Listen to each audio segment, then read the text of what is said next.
The owner's table. The bell above the restaurant door jingled as Elijah stepped inside. The December chill clung to his coat, but the warmth of the room quickly enveloped him. The restaurant was bustling with life, soft lighting, elegant decor, and the quiet hum of conversation. It was exactly as Elijah had envisioned it when he first dreamed of opening this place. But tonight, he wasn't here as an owner. He wanted to experience his restaurant as any other guest would. He approached the hostess stand, where a young woman with bright red nails was scrolling through her phone. She didn't look up until Elijah cleared his throat. "Table for one," he said politely. The hostess glanced at him briefly, her eyes flicking over his dark skin and casual attire.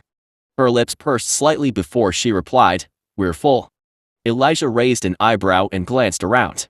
Several tables were visibly empty. "It looks like you have space," he said calmly. "They're reserved," she replied curtly, turning back to her phone. Elijah felt a familiar pang of frustration but kept his composure. "How long is the wait?"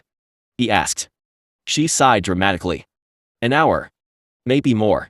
Before Elijah could respond, the bell jingled again as a young white couple entered.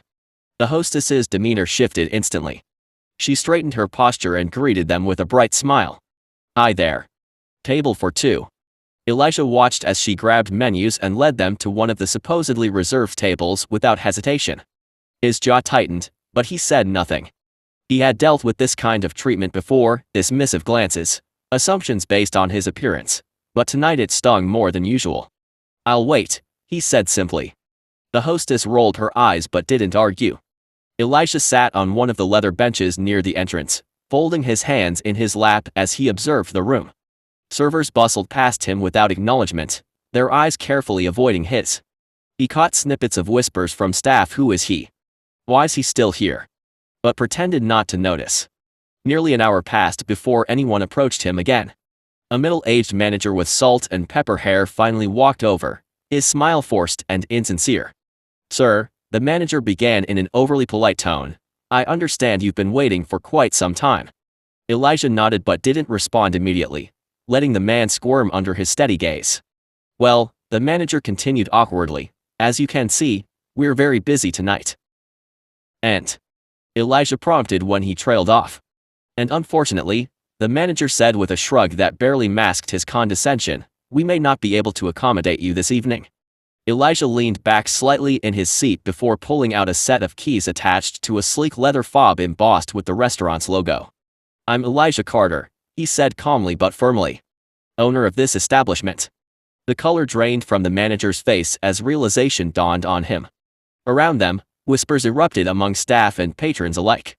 "I came here tonight because I wanted to see how things were running when I wasn't wearing a suit or shaking hands with investors," Elijah continued evenly. "And now I know." The manager stammered something unintelligible while the hostess stood frozen at her podium, her face pale as ash. Elijah turned toward her briefly before addressing the manager again. "Here's what's going to happen. You're going to find me a table, right now, and then we're going to have a conversation about training your staff properly." "Yes. Of course," the manager mumbled hastily before scurrying off toward the dining area. Minutes later, Elijah was seated at one of the best tables in the house, a cozy corner spot with a view of both the bar and kitchen doors. A server approached nervously with water and menus but avoided eye contact as she placed them on the table. Elijah sighed quietly as he opened the menu he had memorized months ago during its design phase.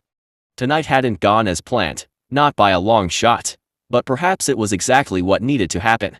As he sipped his water and waited for his meal, Elijah made mental notes about changes that needed implementing immediately: diversity training for staff, stricter hiring practices, anonymous customer feedback surveys, the works.